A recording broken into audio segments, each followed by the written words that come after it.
Welcome to the Real Estate Espresso Podcast, your morning shot of what's new in the world of real estate investing. I'm your host, Victor Menashe. On today's show, we're talking about migration. Migration happens within the country for a variety of reasons. People have been slowly leaving the Rust Belt in favor of the Sun Belt. That trend's been alive and well for a couple of decades now. Today, we're going to take a deep look at Florida and what migration can tell us about real estate demand in the state of Florida. There are a lot of New York accents in the state of Florida, and former New Yorkers make up 7.5% of Florida residents, more than any other state. Florida has a very low proportion of native-born residents. They only make up 35% of the population. About 22.3% of Florida residents were born outside the U.S., and this makes sense. Florida has long been favored as a destination coming from Latin America. Spanish is widely spoken, and I've had more than one Uber driver who spoke only Spanish and no English. Over the past decade, Florida has averaged a net influx of population of 297,000 people a year. That's pretty substantial. In 2016 was a banner year for migration, with nearly 2% of the population growing in the single year. In that year, 408,000 people moved into the state. It's projected that migration is going to average around 305,000 people a year over the next 5 years, a little bit above the average of the past decade. That amounts to 835 people a day moving into the state, and that translates into significant demand for new housing. We're talking about adding a city equivalent to the size of Orlando each year. That's a big number. In contrast, New York State lost 123,000 people last year. Illinois experienced a loss of 79,000. And the fastest losing state is California, who lost nearly 200,000 to migration last year. Even Michigan lost 18,000 in the same time period. So why are people moving to Florida? Where are they going? The top growth market in Florida over the past decade has been in the southwest cities of Fort Myers and Cape Coral. Jacksonville, Miami, and Port St. Lucie round out the top 5 cities in terms of growth. The 2 largest home builders in Florida are Lennar and D.R. Horton, large national home builders. They consistently lead with the largest number of new building permits across all 5 of the major regions in the state. In the realm of multifamily, South Florida led the way with 12,000 new units of supply added in the market in the past year.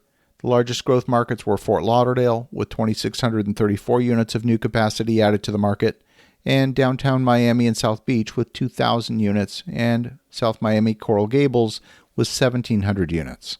The greater Miami area picked up the lion's share of the new growth. But as always, real estate's hyperlocal. Northeast Miami earned a reputation of being a bit of a rough area. So Northeast Miami experienced net absorption loss of 683 units, and at the same time that South Miami absorbed 762 units. Some investors, particularly out-of-state investors, tend to get into trouble simply by looking at macro migration numbers. You really need to know the local market because, as always, real estate is hyperlocal. So people are moving to Florida for the weather, the highly accessible coastline and beaches, for the zero state income tax, and for the lower cost of living compared with major cities in the Northeast like New York. There's a strong labor force, and day-to-day services can be hired at very affordable rates. When you zero in on local areas, I've noticed that one major factor influencing local population growth is the quality of air service.